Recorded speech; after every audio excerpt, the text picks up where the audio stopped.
Nós estamos fazendo uma série que eu intitulei Trazendo à Memória o que me dá esperança. Esse, inclusive, é um texto da Bíblia, né? Quero trazer à memória o que pode nos dar esperança. Um texto escrito por Jeremias na época em que a Babilônia destruiu Jerusalém e ele só via devastação. Ele queria trazer à memória o que podia dar esperança. Pois bem, por que eu intitulei isso? Porque nós estamos estudando a vida do rei Ezequias. E a vida do rei Ezequias está inserida em 3 livros diferentes da Bíblia. O profeta Isaías tem um trecho dele que conta a história do rei Ezequias, a gente vai estudar mais para frente. O livro dos reis tem a história do rei Ezequias e também Crônicas tem a história do rei Ezequias. E principalmente Reis e Crônicas foram escritos para um povo que estava desanimado. Reis foi escrito durante o exílio da Babilônia e Crônicas depois do exílio da Babilônia, quando o povo tinha voltado, mas precisava recomeçar tudo do zero e ainda estava muito desanimado. Então, quando essa história que a gente lê de reis, que se repete o tempo todo, parece meio enfadonha, porque alguns detalhes não são tão importantes pra gente à primeira vista. Quando a gente lê essa história, você tem que lembrar que os primeiros leitores dessa história eram pessoas que conheciam ou que estavam reaprendendo a história do seu próprio povo e por que eles tinham chegado onde eles chegaram. Por que eles tinham passado pelo cativeiro babilônico? Por que Deus tinha feito aquilo com eles? E precisavam voltar a ter esperança de que Deus era com eles. E a história de Ezequias é bastante esperançosa. Por isso que eu dei esse título. Tá? E nós vamos continuar então na exposição da história do rei Ezequias com esse texto de Crônicas. Eu vou pedir para você ler comigo, vamos ler todos juntos. E depois eu vou pedir para as crianças desenharem. Vamos ler juntos. No primeiro mês do primeiro ano de seu reinado, ele reabriu as portas do templo do Senhor e as consertou. Convocou os sacerdotes e os levitas, reuniu-os na praça que fica no lado leste e disse: escutem-me, levitas, consagrem-se agora e consagrem o templo do Senhor, o Deus dos seus antepassados. Retirem tudo que é impuro do santuário. Nossos pais foram infiéis, fizeram o que o Senhor, o nosso Deus, reprova e o abandonaram. Desviaram o rosto do local da habitação do Senhor e deram-lhe as costas. Também fecharam as portas do pórtico e apagaram as lâmpadas. Não queimaram incenso nem apresentaram holocausto no santuário para o Deus de Israel. Por isso a ira do Senhor caiu sobre Judá e sobre Jerusalém. E ele fez deles objeto de espanto, horror e zombaria, conforme vocês podem ver com os seus próprios olhos. Por isso os nossos pais caíram à espada, e os nossos filhos, as nossas filhas e as nossas mulheres foram levados como prisioneiros. Pretendo, pois, agora fazer uma aliança com o Senhor, o Deus de Israel, para que o fogo da sua ira se afaste de nós. Meus filhos, não sejam negligentes agora, pois o Senhor os escolheu para estarem diante dele e o servirem, para ministrarem perante ele e queimarem incenso. Então estes levitas puseram-se a trabalhar. Dentre os descendentes de Coate, Maate, filho de Amassai, e Joel, filho de Azarias. Dentre os descendentes de Merari, Quis, filho de Abdi, e Azarias, filho de Jealelel. Dentre os descendentes de Gerson, Joá, filho de Zima, e Éden, filho de Joá. Dentre os descendentes de Elisafã, Sinri e Jeuel. Dentre os descendentes de Asaf, Zacarias e Matanias. Dentre os descendentes de Emã, Jeuel e Simei. Dentre os descendentes de Jedutum, Semaías e Uziel. Tendo reunido e consagrado seus parentes, os levitas foram purificar o templo do Senhor, conforme o rei havia ordenado, em obediência à palavra do Senhor. Os sacerdotes entraram no santuário do Senhor para purificá-lo e trouxeram para o pátio do templo do Senhor todas as coisas impuras que lá havia, e os levitas as levaram para o vale de Cedron. Começaram a consagração no primeiro dia do primeiro mês, e no 8º dia chegaram ao pórtico do Senhor.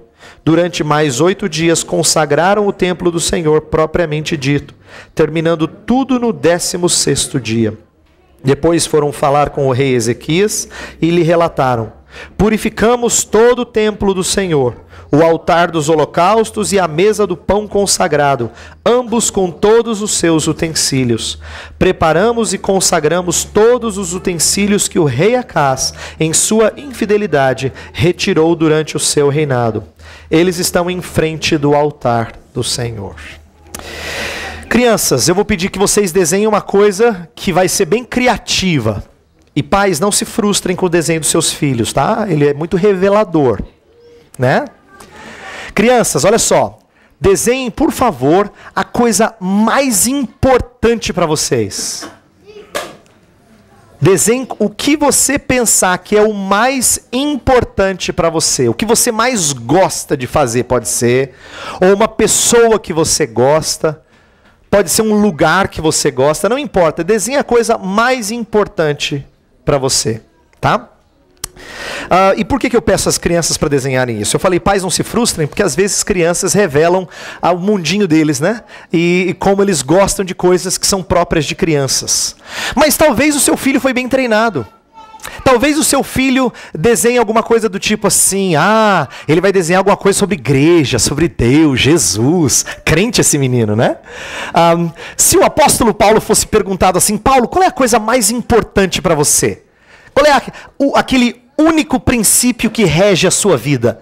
Eu acho que ele falaria alguma coisa como o que ele escreveu em Filipenses. Uma coisa faço, deixando para trás algumas coisas e olhando para as que estão adiante, prossigo para o alvo, para o prêmio da soberana vocação de Deus em Cristo Jesus. Esse era o seu alvo, esse era o seu estilo de vida. O que me surpreende não é ter esse alvo.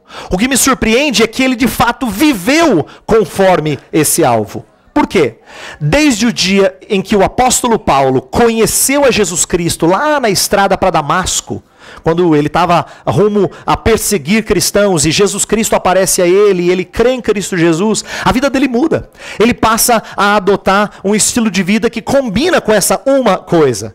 Ele se torna alguém totalmente voltado para as missões, preserva o seu trabalho de fazedor de tendas só para poder realizar o seu ministério, deixa de ser fariseu, escreve cartas para promover unidade, fortalecer as igrejas, ele suporta tribulações enquanto espalhava o evangelho, suporta prisões, ele tenta se fazer como as pessoas para ganhá-las para Cristo. Ele diz, eu me fiz judeu para com judeu, gentil para com gentil, né? Grego para com o grego.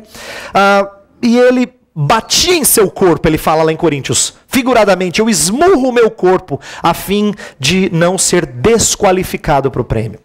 Então, o apóstolo Paulo, ele não só tinha um bom princípio, ele vivia em conformidade com esse princípio.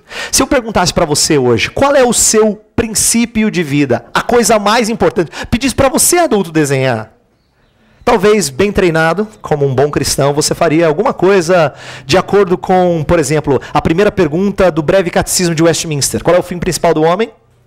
Glorificar a Deus e gozá-lo para sempre. Talvez você fizesse alguma coisa assim, porque você foi bem treinado. A pergunta é, será que esse é o princípio governante da sua vida? Presta atenção. Será que os seus planos para o futuro visam glorificar a Deus? Será que a maneira como você gasta o seu dinheiro mostra que o seu maior prazer é ter gozo em Deus? Será que a forma como você usa o seu tempo, os seus talentos, os seus esforços em favor do próximo mostra como você quer glorificar a Deus em tudo que você faz? Será que a família da gente, a nossa família, é um exemplo de quem vive para glorificar a Deus e gozá-lo para sempre? Eu faço essas perguntas difíceis porque eu imagino que a resposta para a maioria delas, se não todas, é não. Nós temos bons princípios, mas a gente tem muita dificuldade de viver de forma consistente com eles. Se eu perguntar para você assim, qual o seu princípio, vai ser alguma coisa preciosa, mas como é que você tem vivido? Será que combina com o seu princípio de vida? E essa é a história do povo de Deus durante a monarquia.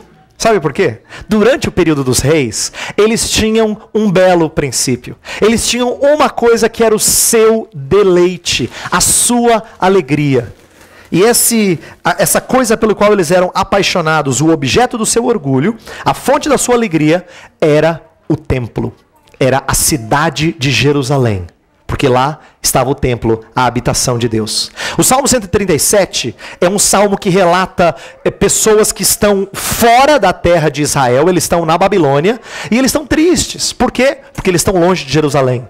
E eles falam assim: ah, Senhor, Jerusalém é a minha maior alegria. Nós acabamos de cantar o Salmo 84, que fala que melhor é estar à porta da congregação do que 1000 dias na tenda. Melhor é um dia nos teus átrios do que 1000 no outro lugar. Prefiro ficar à porta da casa do meu Deus a habitar nas tendas dos ímpios. Davi fala assim: Senhor, uma coisa eu quero, é o que eu procuro, que eu possa habitar na casa do Senhor todos os dias da minha vida. Os judeus tinham o costume de subir para as festas de Israel, que eram todas em Jerusalém, cantando: alegrei-me quando me disseram, vamos, vamos à casa do Senhor. Esse era um dos salmos de ascensão, salmos que eles cantavam subindo para o templo. Em outras palavras, tem vários textos no livro de Salmos que mostram a alegria do povo pelo templo. Mas a história da realeza, da monarquia, mostra que nem sempre eles eram consistentes com isso.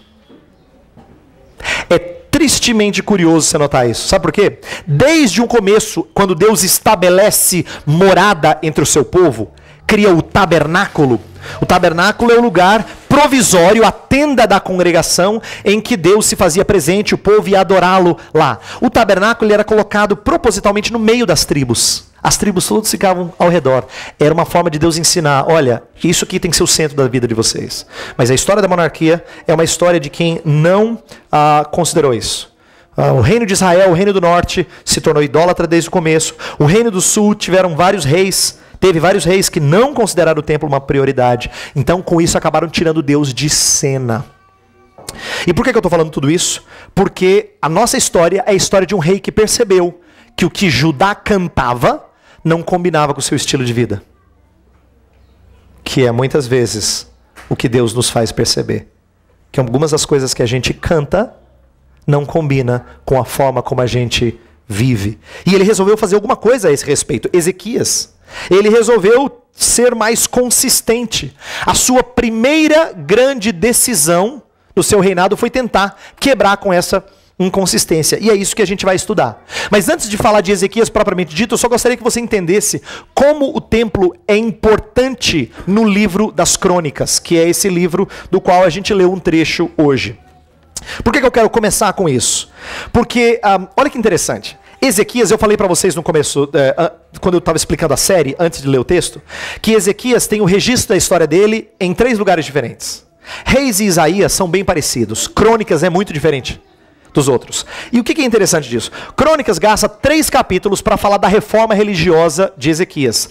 O livro dos Reis gasta 1 versículo. 3 capítulos longos versus 1 versículo. Por que essa diferença?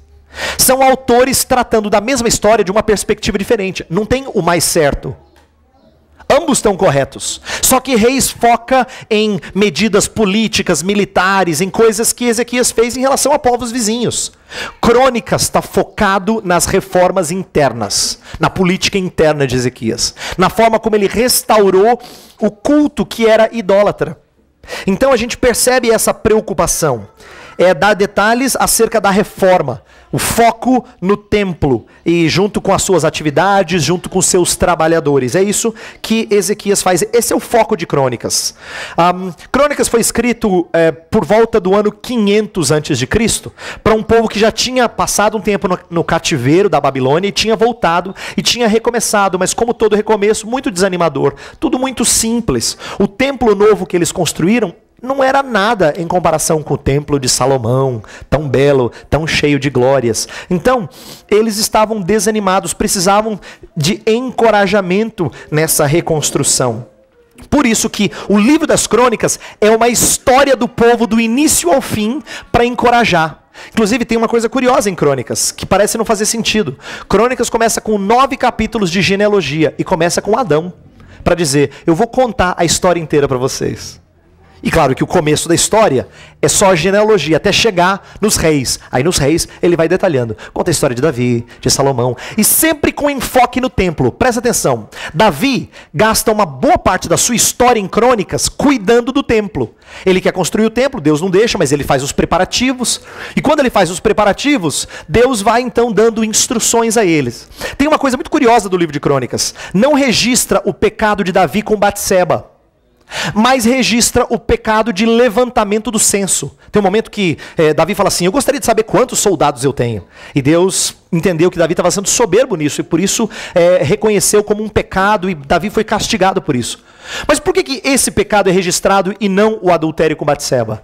Porque depois desse pecado, Davi acabou comprando um terreno que virou o local do templo.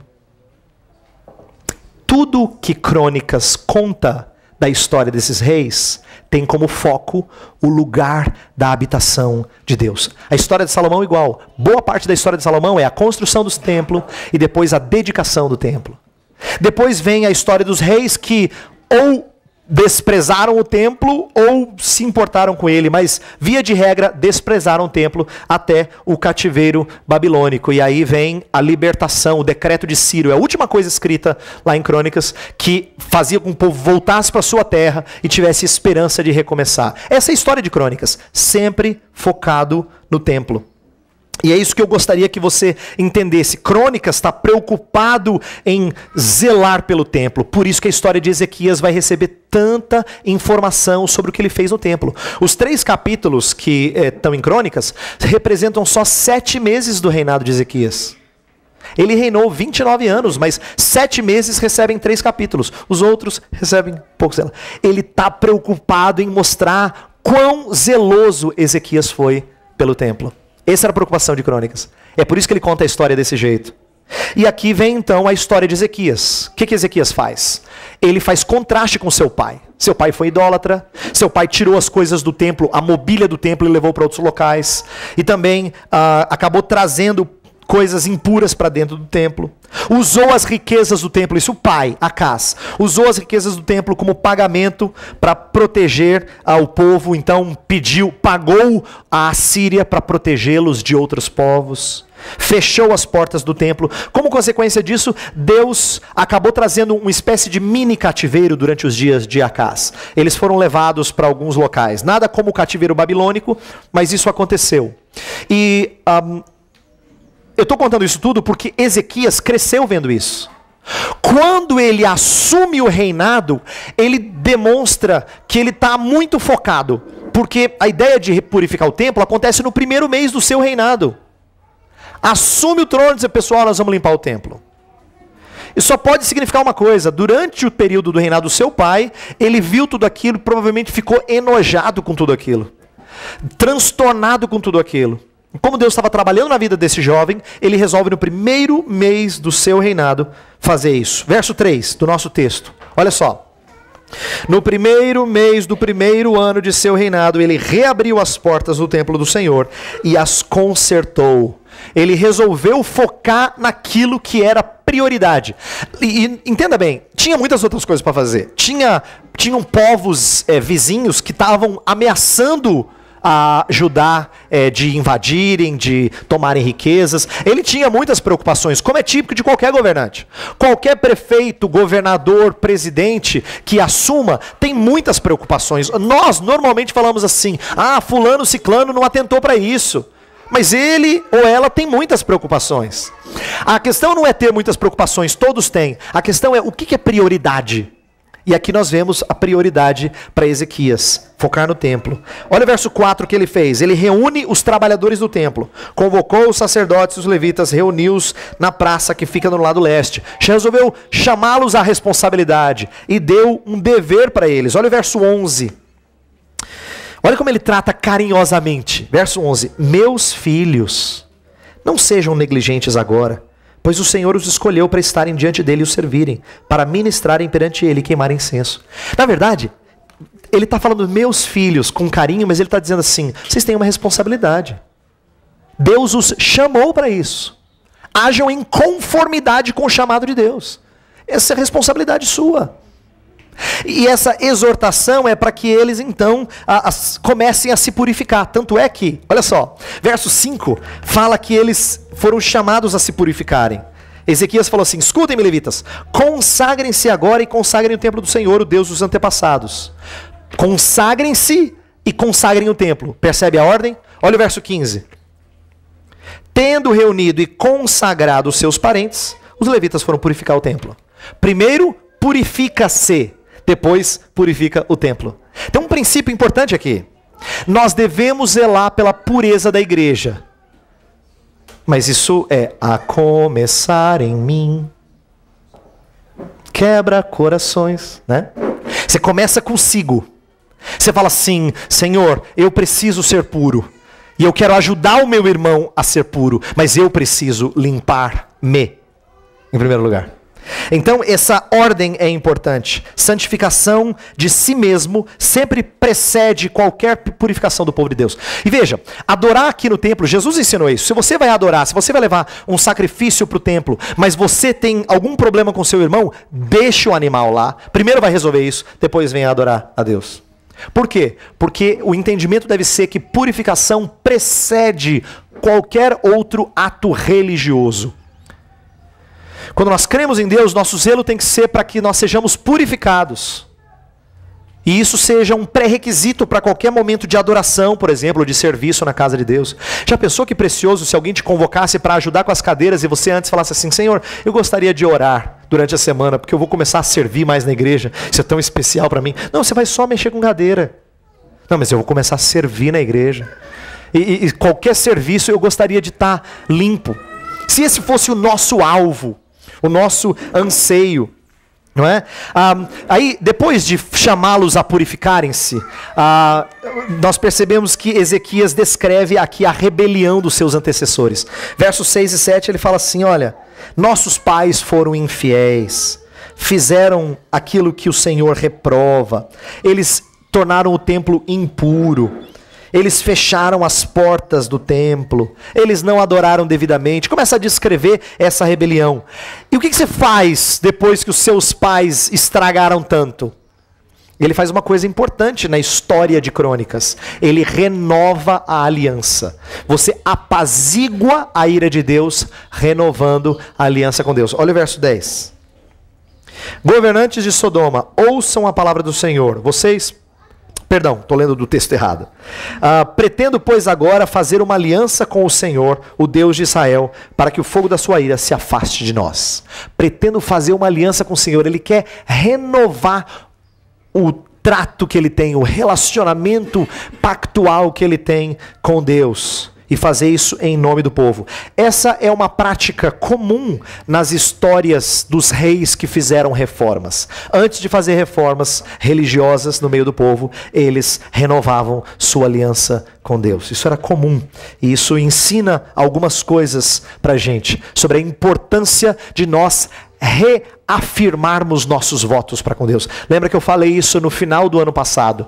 Eu disse assim, da importância de nós fazermos votos com Deus. Por quê? Porque é confirmar o nosso compromisso. Assim como marido e mulher deveriam constantemente proferir as suas promessas, os seus cuidados. Eu prometi cuidar de você, pois eu quero que você saiba que eu prometi cuidar de você. Na doença ou na saúde. Na riqueza ou na falta de tudo.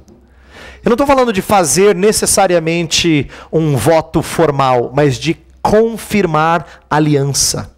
Assim como a aliança deve ser confirmada entre pessoas, nós devemos fazer com Deus também. Em resposta à chamada do rei Ezequias, os levitas, eles foram prontos. E eles fizeram uma coisa interessante, que é um princípio que eu tenho considerado muito precioso. Veja o verso 16. Os sacerdotes entraram no santuário do Senhor para purificá-lo e trouxeram para o pátio do templo do Senhor todas as coisas impuras que lá havia. E os levitas as levaram para o vale de Cedron. E o 19. Preparamos e consagramos todos os utensílios que o rei Acaz, em sua infidelidade, retirou durante o seu reinado. O que eles fizeram? Primeiro eles tiveram que tirar tudo aquilo que era impuro. Acaz, o rei anterior, havia colocado coisa que não pertencia lá. Deus queria o seu templo do jeitinho que ele havia descrito. Acais colocou coisas impuras. Primeiro eles tinham que retirar certas impurezas e depois trazer de volta o que de fato pertencia ao templo. O que isso nos ensina? Preste atenção nesse conceito. Toda obra de purificação tem dois lados. Você precisa retirar o que é impuro e você precisa substituir por algo puro. Esse é um conceito comum de santificação. Despivos do velho homem, revestivos do novo homem. Não dá só para se despir e ficar sem roupa. E não dá para colocar a roupa do novo homem em cima da roupa do velho homem. Senão você fica mal cheiroso, só fica arrumadinho, mas mal cheiroso. Então, o conceito é de que santificação tem dois lados, sempre retirada daquilo que é impuro e colocar alguma coisa nova no lugar. E isso aqui apenas resume o começo da obra de Ezequias de purificar o templo, o resgate de uma nação em favor do templo, em prol do templo. Antes de qualquer medida política, Ezequias focou nessa reforma religiosa. E por que eu trago essa lição hoje pela manhã? Eu gostaria que a gente pensasse em aplicar para a nossa vida. Mas antes de aplicar para a nossa vida, eu tenho que ensinar você a fazer uma coisa que é muito sadia quando a gente estuda o Antigo Testamento. O Antigo Testamento tem que vir até nós através de Cristo Jesus. Cristo é como se fosse o prisma pelo qual a luz do Antigo Testamento passa e ela é devidamente processada e sai para a gente do outro lado. Cristo é aquilo que mede a maneira como nós temos que fazer ou não fazer alguma coisa que um personagem do Antigo Testamento fez.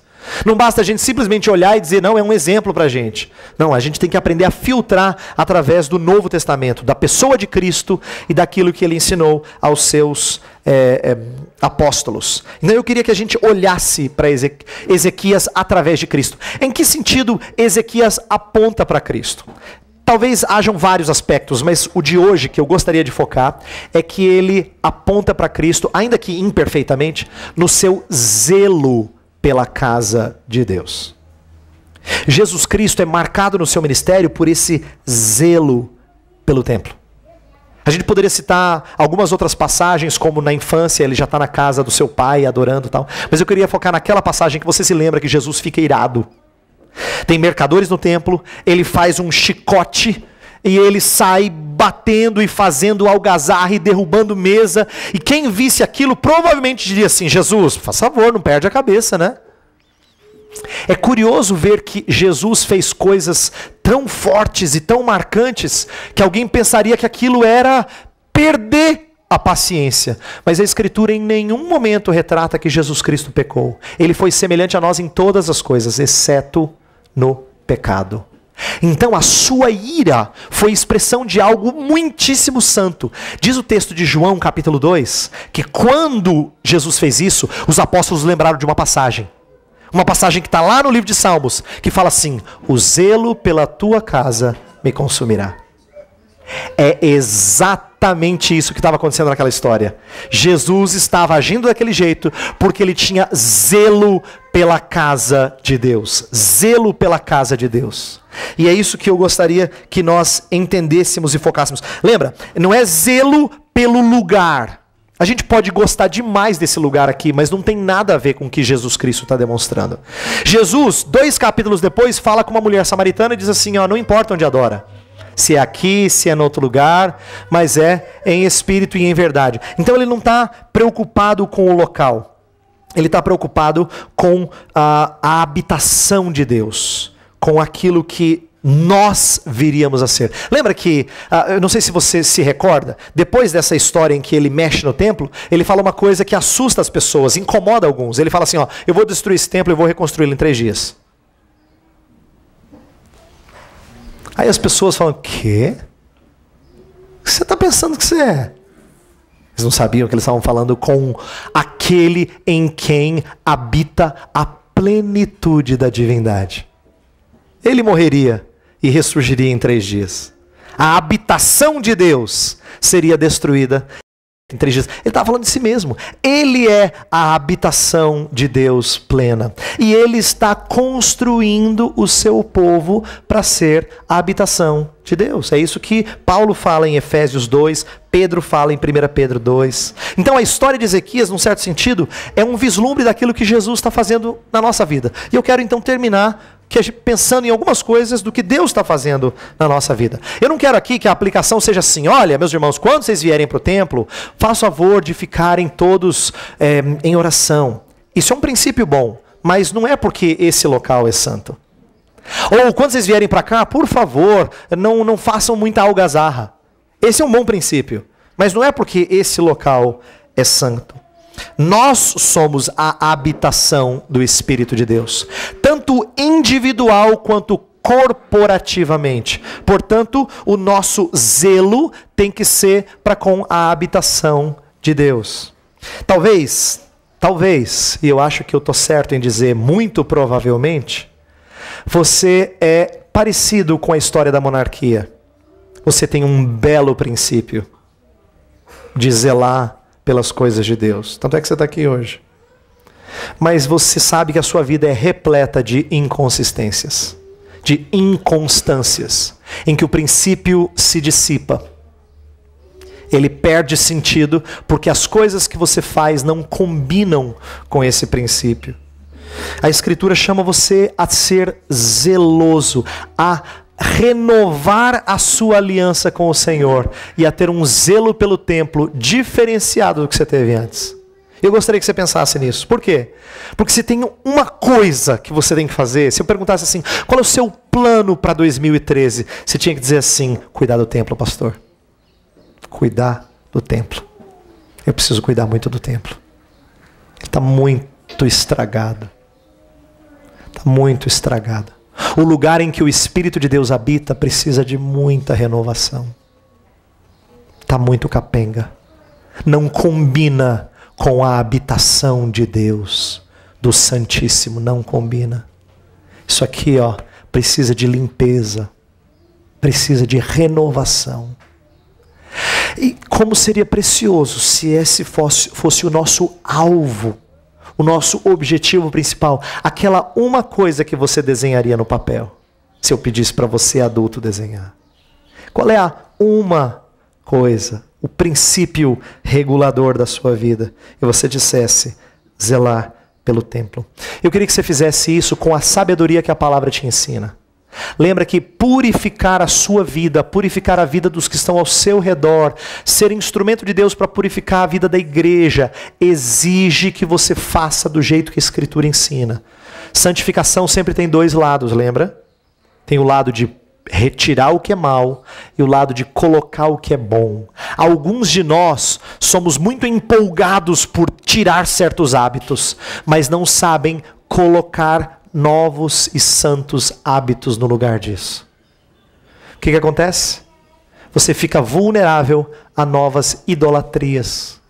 O pastor fala alguma coisa que mexe com você e fala do seu pecado e você diz: realmente eu preciso abandonar. Mas se você não substitui com aquilo que é santo, você vai adorar outra coisa. Você vai se apegar a outro hábito.